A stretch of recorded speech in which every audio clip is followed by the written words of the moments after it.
അതും കഴിഞ്ഞ് നാളെയുടെ സന്ധ്യയിൽ മുസ്ദലിഫയിലേക്ക് പോകണം. ലക്ഷക്കണക്കിന് ആളുകളിൽ ഒരുവനായി, ഒരേ മനസ്സ്, ഒരേ വേഷം, ഒരേ മന്ത്രം. ഖലീലുല്ലാഹി ഇബ്രാഹിം നബിയുടെയും മകൻ ഇസ്മായിൽ നബിയുടെയും ഉമ്മ ഹാജറ ബീവിയുടെയും ഓർമ്മകൾക്ക് മുമ്പിൽ വിശ്വാസികൾ ഒരുമിച്ചു കൂടുകയാണ്. അചഞ്ചലമായ വിശ്വാസവും ആത്മസമർപ്പണവും ഇലാഹി പ്രീതിയുടെ പ്രതീക്ഷയും എല്ലാം സംഗമിച്ചതാണ് ആ കുടുംബം. ആ കുടുംബത്തിൻ്റെ ഓർമ്മകൾ എക്കാലത്തും വിശ്വാസിക്ക് പാഠമാണ്.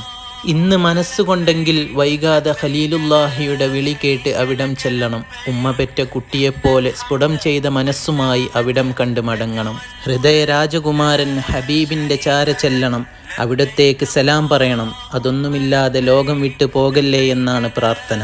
മൗത്തണയും മുമ്പേ നമുക്കെല്ലാവർക്കും നാഥൻ തൗഫീഖ് ചെയ്യട്ടെ. അതുതന്നെയാണ് ഈ പുണ്യദിനങ്ങളിൽ ഏറ്റവും പരമപ്രധാനമായ പ്രാർത്ഥനയും.